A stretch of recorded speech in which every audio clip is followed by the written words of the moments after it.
If you have been looking for a solution that will help you gather your customer requests or feedback, a solution that is simple to use, flexible, and powerful at the same time, you've come to the right place, because today we're going to be talking about forms in Jira Service Management, the cloud version of it, and it's going to be quite a lot of fun. You'll see, I promise.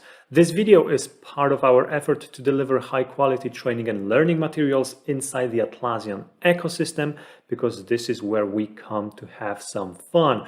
And if you want to hire our professional services, please remember that we do offer them, and the details to how to contact us are in the description of this video. And now I'm going to take you on a journey with forms in Jira Service Management. Let's take a look at the screen that is in front of me. This is a portal, a customer portal that I am using over here to gather internal requests from the employees. And for example, one of the things that we have here on the list is I need a new person on my team. And if I click this, you will see that a form will load or a questionnaire that I'm supposed to fill to basically send the request to proper people that are responsible for helping me find the right people to do the job.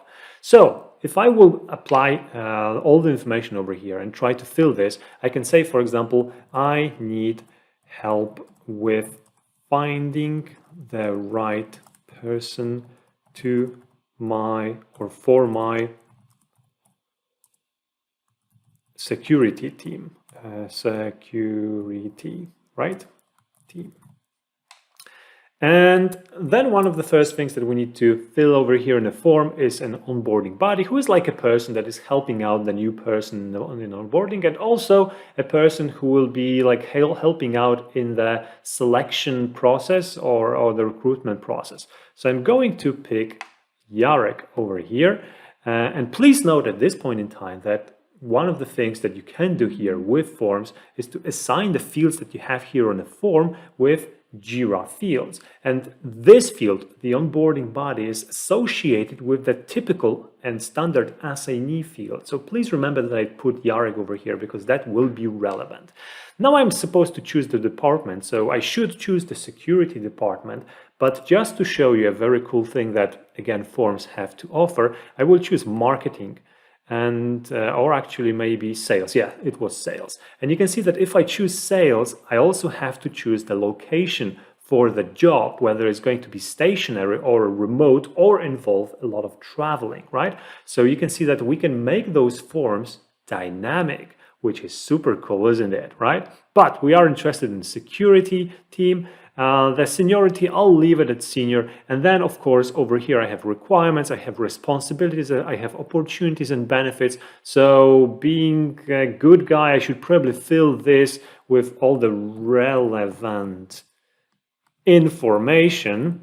But since I don't have time to do this during the video, I'll show you later on a ticket that actually has some relevant information for this. If you want to put some attachment on this, then it's also available. And then I'm going to hit send, and I'm going to create a request for, my internal team to help me find the right guy for my security team.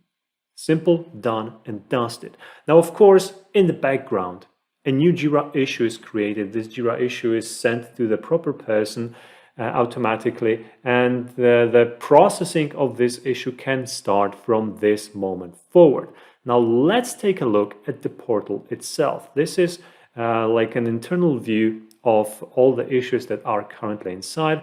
I'm going to refresh this to see that our new issue has been created over here, and please note that the assignee of that is automatically assigned to Jarek, right? So exactly the onboarding body that I've selected over there. Another cool thing I want to show you, I will actually go to this one because I think it has more relevant data inside.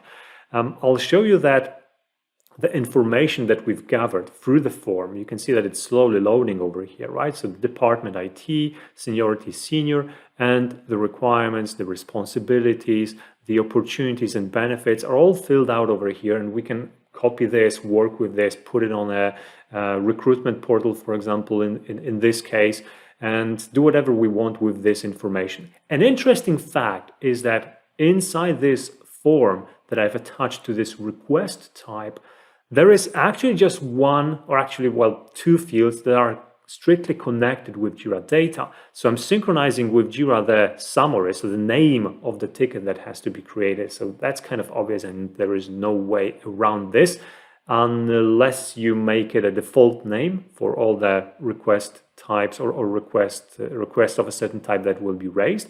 The other thing is of course the onboarding body, which gets synced with the assignee, but the rest of those fields, they actually exist only in the form. And if I would like to, for example, search for those fields through my Jira fields or have them somewhere in the report, they will not be there. And that can be something positive or something negative, depending on what kind of information you're gathering and how important this information is to you. So in my case, for example, the requirements, the responsibilities and the opportunities and benefits over here, I'm not going to report on this data. I'm not going to probably reuse this data in the future. And if I will, I can always find this ticket and copy it from over here, right? But if you are not putting this data into your Jira fields, you're basically limiting yourself mostly in terms of reporting, right? So if you're thinking, okay, I want to gather data, but I don't need to trash my Jira custom fields, Jira database with this kind of information, then this is exactly the solution you'll want to use. At the same time, if you want to synchronize it with your Jira data, there are options to do this as well.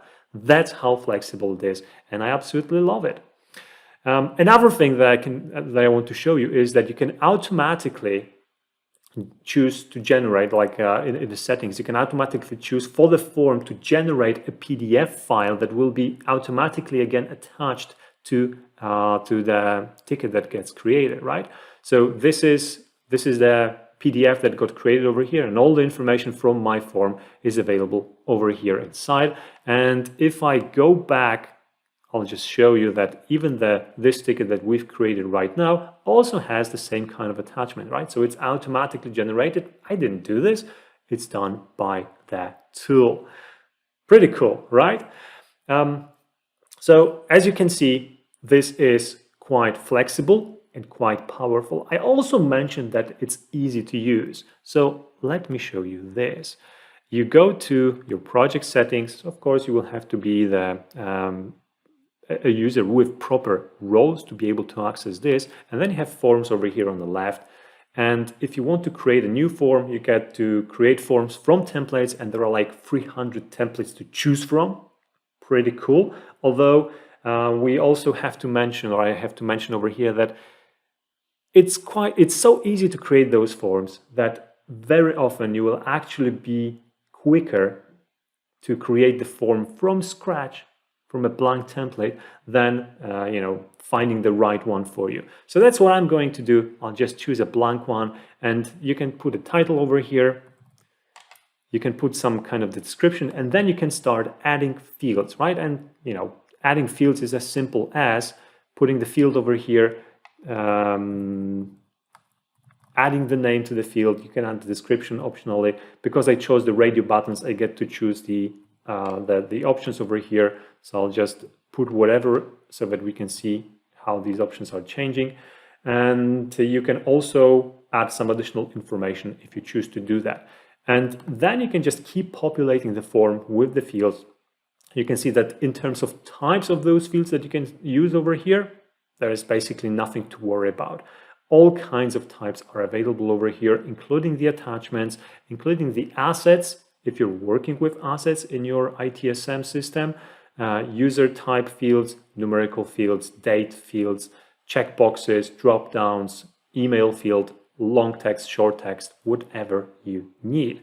You can also choose the layout over here. So you can, for example, have 2 columns if you want to. You can have 3 columns. You can have sidebars on the left, on the right, on both sides. So the options are here. All you have to do is just figure out what you want to present in the form and go with it. So as you can see, ease of use is also here. Isn't that amazing?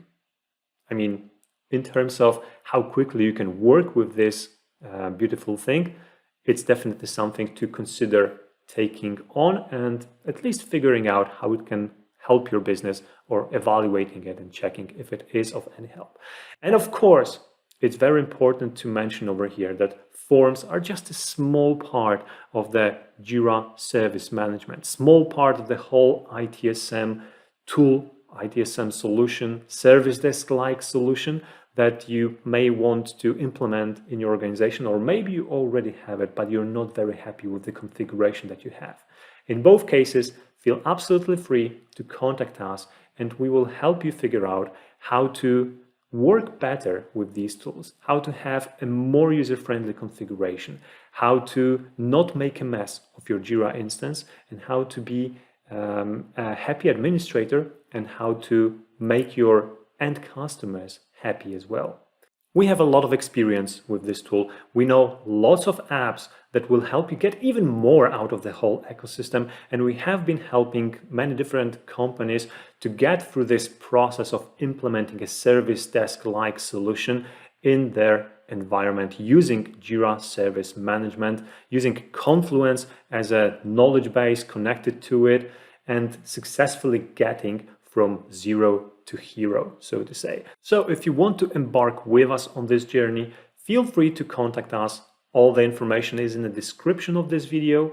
And if you want to just hire us for consulting and helping you out with some of the things that you're struggling currently in this environment or any Atlassian environment, really, do the same thing. Hopefully, I will get the chance to make our case during a face-to-face online meeting. But until then, I'll be seeing you in one of the next videos.